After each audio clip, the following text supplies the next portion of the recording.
Hey everybody, it's Neil. Check out what I have here. I have a replacement door, like gate opener, for like a garage door or something like that. I'll show you guys what it is here.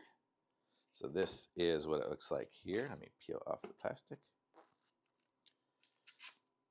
So this is what it looks like this. And you see you've got the two different buttons here, left and right. So you can set one for your gate, one for your garage, whatever you need. It's got the little clip here even as well. Let's see.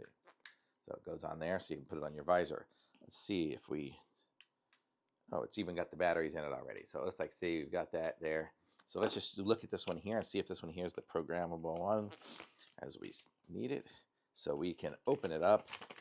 Let's see, how do we open it? We slide it down to open it. So let me take this off here. This would take off the back to open it. There we go. And you can see right in there are all your dip switches. Wow, that's got a lot of dip switches. So this one has 12. So depending on how you set your gate or your garage or something like that, you can do the dip switches up and down and whatever you need. So super easy, pretty simple concept there. There's a button over here too. I don't know what that button's for.